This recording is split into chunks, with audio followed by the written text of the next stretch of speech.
Ouh. C'était censé être un entraînement assez cool, et force est de constater que ça n'a pas vraiment été le cas.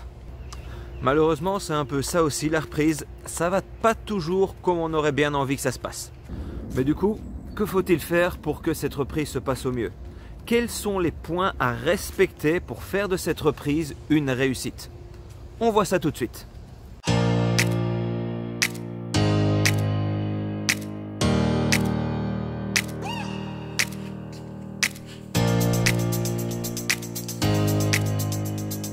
Lorsqu'on reprend l'entraînement après une coupure, que ce soit après une blessure ou que, comme dans mon cas, la coupure ait été volontaire, il y a quelques règles à respecter pour que cette reprise se passe au mieux. Cette vidéo est la suite logique de celle qui s'affiche actuellement en lien à l'écran et qui traite des règles à respecter pour réaliser une coupure de fin de saison dans les meilleures conditions. Et pour confirmer ce que je raconte dans cette vidéo, je me sens physiquement bien et prêt à reprendre l'entraînement, mais surtout très motivé à l'idée de reprendre l'entraînement. D'autant plus qu'il y a du pain sur la planche pour 2020, mais ça, j'en parlerai à un autre moment. Mais revenons-en au sujet de cette vidéo. Qu'est-ce que vous devez faire pour réussir cette reprise au mieux? La priorité pour moi, c'est de retrouver une bonne régularité d'entraînement.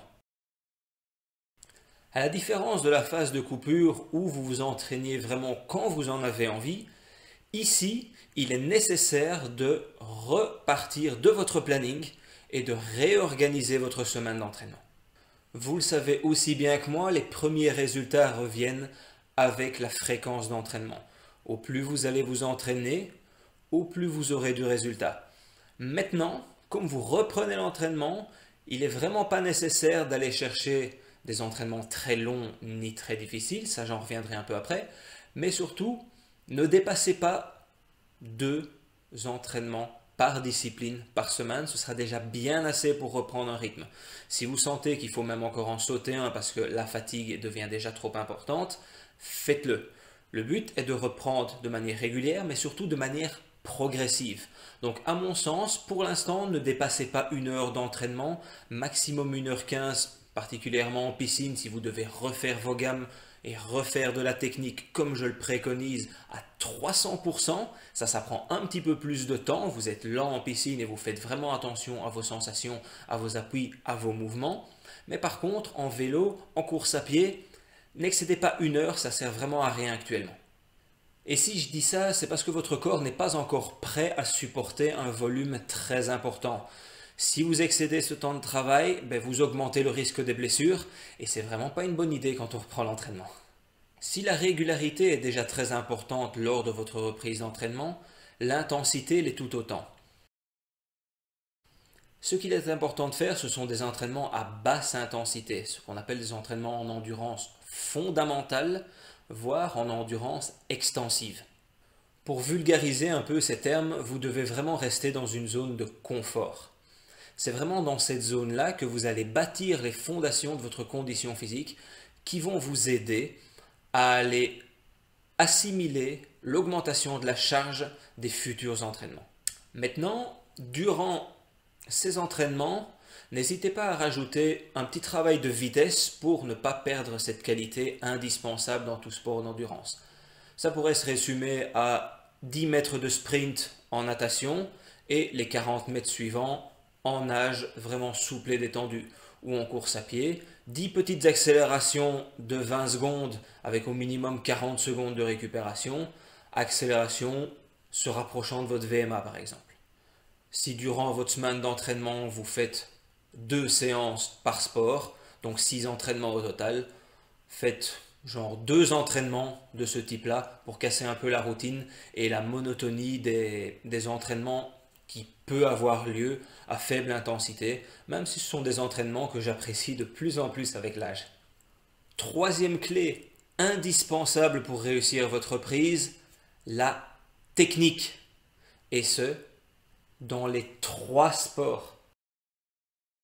On parle beaucoup de technique en semaine de reprise, en semaine fondamentale en natation, et je suis tout à fait d'accord avec ce principe, mais ce n'est pas pour ça qu'il faut limiter la technique à ce seul sport. On le sait très bien, la natation est le sport le plus technique des trois, et si vous négligez vraiment cette partie-là de votre entraînement, vous n'allez jamais progresser sur le long terme. Et j'affirme que la technique est tout aussi indispensable dans votre entraînement en course à pied, peut-être un peu dans une moindre mesure dans l'entraînement cycliste. En course à pied, on appelle ça refaire ses gammes. En échauffement ou à la fin d'une séance d'endurance fondamentale, ce qu'on fait, c'est qu'on prend une distance de 10 à 15 mètres et on refait nos éducatifs de course. Des élévations de genoux, des talons-fesses, des pas de loi, etc. Tout ce que vous pouvez imaginer. Ce que je vous conseille de faire, c'est de sélectionner 1 à 2 exercices et de les faire vraiment correctement et de les mettre en application directement après sur un déboulé de course et de sentir la différence dans votre gestuelle. C'est ce qui vous permet d'avoir une économie de course vraiment efficace et de gagner de précieuses secondes quand vous courez. Pour travailler votre technique en cyclisme, là ce que je vous conseille de faire, ce sont des séances de vélocité. Idéalement, on fait ces séances sur home trainer. L'avantage, c'est que ça rend les séances home trainer beaucoup moins monotones et étant donné qu'on n'a pas à porter notre attention sur le trafic, sur la signalisation, on peut vraiment se focaliser sur notre technique de pédalage. Ce qu'il faut faire, ce sont des intervalles à rythme rapide, donc aux alentours de 100-110 rotations par minute, durant 1, 2, maximum 3 minutes, et de se laisser le temps de récupérer entre les séries. Faites ça 5-6 fois sur la séance, et vous verrez que votre geste sera de plus en plus coordonné. Vous allez éduquer votre système nerveux à pédaler vite, du coup le pédalage un peu plus lent sera beaucoup plus efficace. Même si je les ai déjà planifiés dans un coin de ma tête, n'hésitez pas à noter en commentaire si vous êtes intéressé par des vidéos sur les techniques de natation, de course ou de cyclisme. Quatrième facteur essentiel à une bonne reprise, le renforcement musculaire.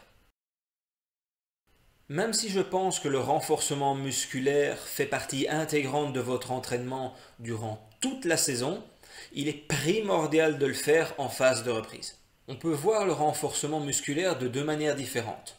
Soit en faisant des exercices de renforcement en salle de musculation, soit en faisant des exercices de renforcement au sein même des séances spécifiques à chaque sport.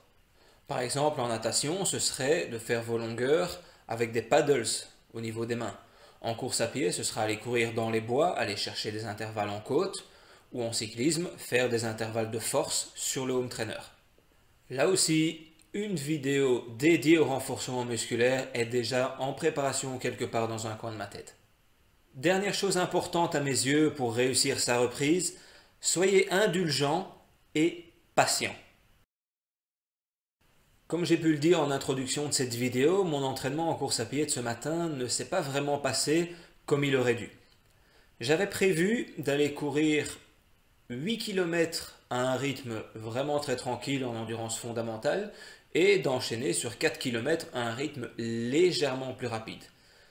Je me suis rendu compte après 2 km d'entraînement très tranquille que les sensations n'étaient vraiment pas au rendez-vous, que mon cœur était 10 pulsations au-delà de ce qu'il devrait être, bref, ça n'allait pas du tout.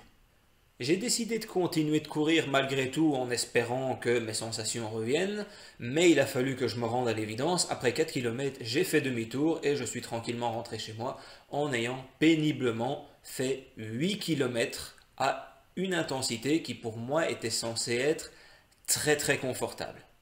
Et parallèlement à ça, mes entraînements en natation se passent très bien. Je suis même étonné des performances que je peux avoir à l'heure actuelle. Et comme je suis quelqu'un d'assez perfectionniste, j'essaye toujours d'analyser qu'est-ce qui fait que tel ou tel entraînement n'a pas été. Quel facteur qui a pu baisser mon niveau de performance? Ici, la réponse est assez simple. Je ne suis qu'au début de mon entraînement, je viens seulement de reprendre, donc il est certain que les résultats des entraînements seront en dents de scie. Certains entraînements vont très bien fonctionner, d'autres moins. Je n'ai peut-être pas laissé assez de récupération entre deux entraînements, je ne me suis peut-être pas alimenté comme il fallait. Bref, ça va passer. Tout cela pour vous dire qu'il faut rester indulgent par rapport à vos performances. À cause de votre coupure, vous avez perdu une partie de votre condition physique et c'est, à mon sens, un mal pour un bien. Donc, il est certain que vous n'allez pas réussir les mêmes performances à l'entraînement que ce que vous faisiez il y a 3 mois. Donc ne faites pas attention à vos chronos en natation, ni à votre tempo sur course à pied, ni à votre vitesse sur le vélo. Ça ne sert absolument à rien pour l'instant. Focalisez-vous sur votre technique, soyez patient, votre condition va revenir et vous allez même développer une meilleure condition physique que l'année dernière. Et puis, tout compte fait, nos compétitions, elles ne sont pas dans un mois. Donc, à y réfléchir, il n'est vraiment pas nécessaire d'être en pleine forme actuellement. Pour résumer, et après m'être fait passer pour un grand sage de l'entraînement, l'important pendant votre phase de reprise, c'est d'être régulier, de modérer votre intensité, de vous focaliser sur votre technique et de ne pas négliger ni votre vitesse ni votre renforcement musculaire. Pour moi, ce sont tous les ingrédients nécessaires pour reprendre votre entraînement au mieux. Si cette vidéo a pu vous être utile, laissez un pouce vers le haut, un commentaire, j'essaierai d'y répondre dès que je peux. Si vous pensez que cette vidéo peut être utile à quelqu'un d'autre, partagez-la lui. Et si ce n'est pas encore fait, abonnez-vous. Et moi je vous dis à tout bientôt. Ciao ciao.